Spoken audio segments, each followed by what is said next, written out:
I will verify the physician's order and the indications for extubation. I will gather my necessary equipment, which is 10 milliliter syringe, the straight Miller blade, the curved McIntosh blade, uh,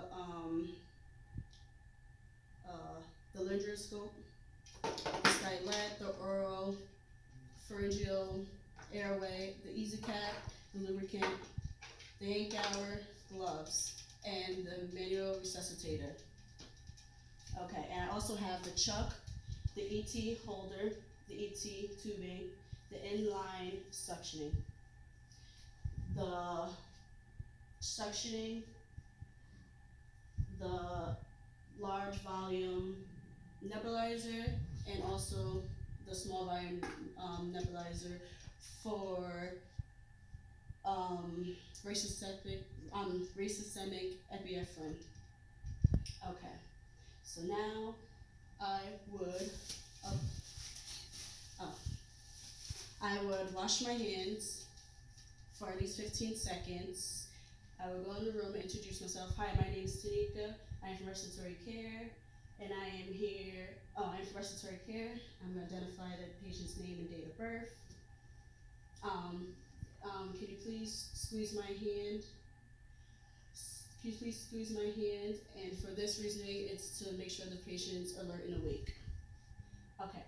I will now place the chuck on the patient's chest. Mr. Jones is going to place this on your chest, okay?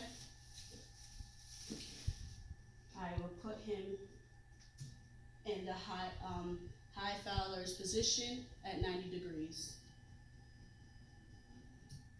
I will now turn my suctioning on, and it has to be between negative 120 millimeters of mercury and negative 150 millimeters of mercury. At this time, it is at negative 120 millimeters of mercury. I will attach it to the inline suction catheter. It's locked at this time. I will unlock it.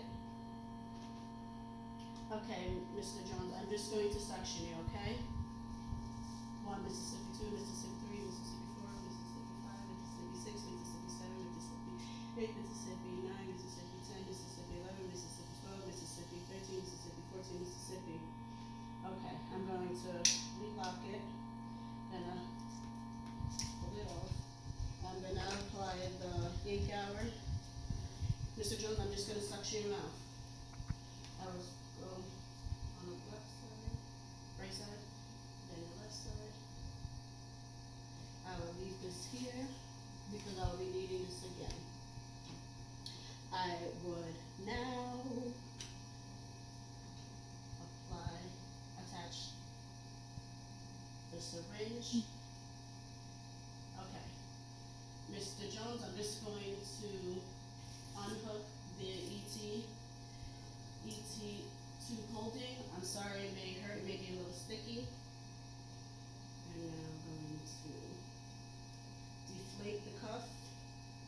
And when I tell you, Mr. Jones, can you please cough? When I tell you, can you please cough? Now you can cough. I pull it out. There. I'm going to suction. I will now suction again, Mr. Jones. Suction again. I will now apply